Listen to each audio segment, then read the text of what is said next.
Before Rome's temples filled with perfume and spice, before the forum's markets smelled of pepper, caravans crossed deserts and ships hugged foreign coastlines carrying luxury and power. This is the story of incense and spice, not just what Rome consumed, but how it got there. We'll focus specifically on incense from Arabia and pepper from India. It starts here, Arabia Felix, in particular Yemen and Oman. Frankincense from Boswellia sacra and myrrh from Commiphora, harvested with skill and care in southern Arabia. These weren't just local luxuries, they were global exports. Pliny the Elder wrote, "All the incense produced in the world is attributed to Arabia."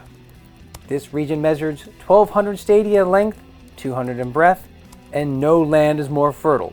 In reality, we can note that these goods also came from the Horn of Africa, Somalia, Ethiopia, and Eritrea. Getting that incense to Rome, that took infrastructure. This is the Incense Route, one major route from southern Arabia up to the land of the Nabateans to Horrea, Petra, their port of Gaza, and on to Roman ports around the Mediterranean, especially Alexandria and Rome. Strabo noted, through Nabatea are carried the aromatics from Arabia and the Indian goods. Some overland through Petra, and then to Rhinocolura. To secure these routes, the Emperor Augustus sent Aelius Gallus. Pliny the Elder wrote, Aelius Gallus, prefect of Egypt, was sent by Augustus into Arabia, but returned without success due to the difficulty of the terrain and the deceit of his guides. Gallus led an expedition with over 10,000 men, aiming to open up direct land routes through Arabia Felix, and instead the army suffered disease and heat, highlighting the logistical power of the Nabateans Rome would later absorb. Let's turn to the Nabateans,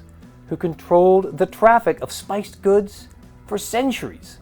Petra, their capital, wasn't just a city, it was a fortified distribution hub. Petra, the Nabatean capital, flourished between the 4th century BC and the 2nd century AD. It controlled overland trade from Arabia and became Rome's former ally before being annexed under Trajan in 106. There was the closely guarded entrance, the Siq, a natural, narrow gorge over half a mile long. The Nabateans, masters of the desert, captured the violent winter rains that flowed into the outlying passes and channels with sophisticated dams and cisterns to irrigate the otherwise harsh terrain to create a verdant city with plazas for trade, temples, a theater, and countless rock-cut tombs of the deceased, most noteworthy the so-called treasury and the monastery that may have also been places of worship of distinguished deified rulers. Horrea, Petra's southern capital, was the key stop between Dhofar and Petra. Also featuring monumental rock-cut tombs, it was an important desert hub and storage site before caravans of camels advanced north. Rome eventually absorbed Nabatean land routes and their ports in AD 106, creating the province of Arabia Petraea.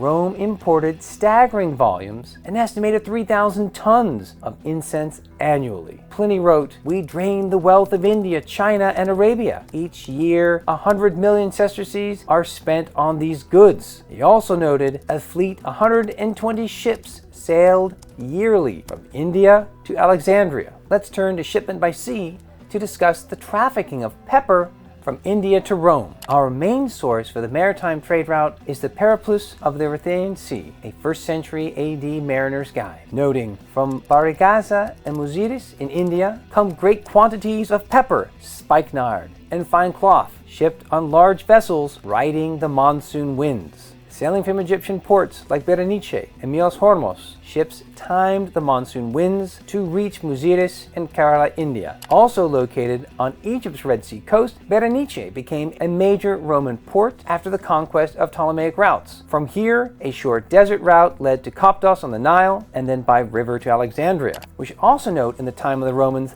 the Amnis Traianus, the river of Trajan, a canal from the Red Sea to the Nile, initiated by the Persians, enlarged by the Romans. Let's turn to pepper from India. Muziris exported several types: black, long, and white pepper, highly prized in Roman kitchens, temples, and apothecaries. Scholars estimate that over 2,000 to 3,000 tons of pepper entered the Roman world annually by the 2nd century AD. Why was it so popular?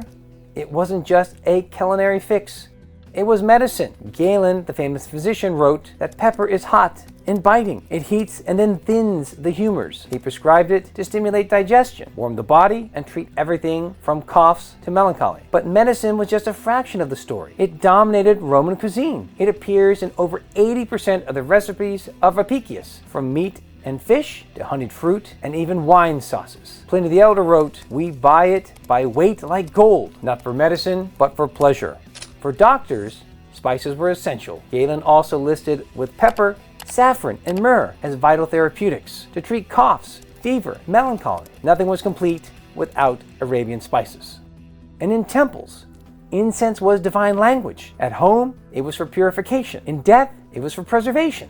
Just how important were these spices to the Roman world? Pliny the Elder wrote, "Arabia alone produces frankincense and myrrh, without which no public or private rites are complete." Where were these goods stored in ancient Rome? Here we are in the Horrea Piperataria, Rome's spice vault. This was an extensive series of warehouses, Horrea, to store these precious goods in the heart of the city. The structure dates to the time of Domitian, and for an in-depth look, you can tour it on a separate video at Darius Aria on YouTube. The Domitianic warehouses were destroyed in the fire of 191 in the reign of Commodus, according to Cassius Dio. The fire destroyed buildings near the Sacred Way, including those where Arabian and Indian spices and luxury goods were stored. Most of the pepper that Rome imported, coming from India, ended up in kitchens around the empire and doctors' clinics. It was expensive, but it was what flavored the empire.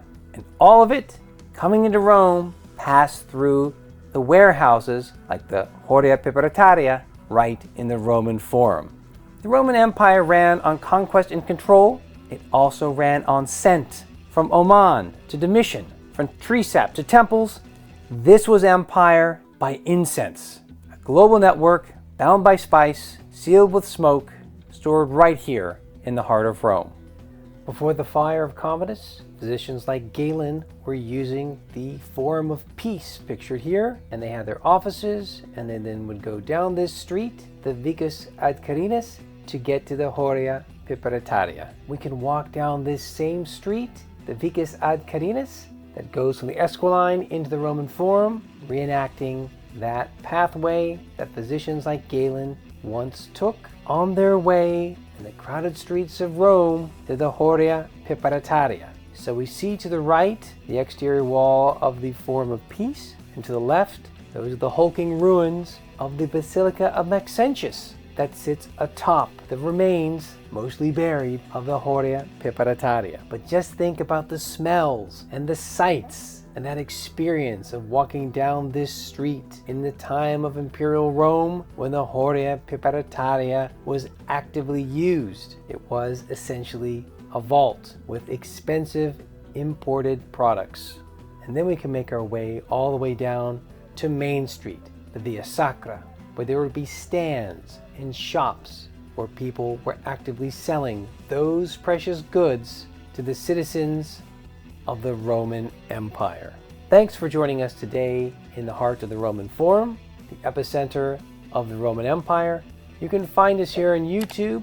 Thanks for liking and subscribing every Monday. And of course, on Wednesdays, we offer lectures from the vault, all kinds of deep dives into the history of ancient Rome. See you soon.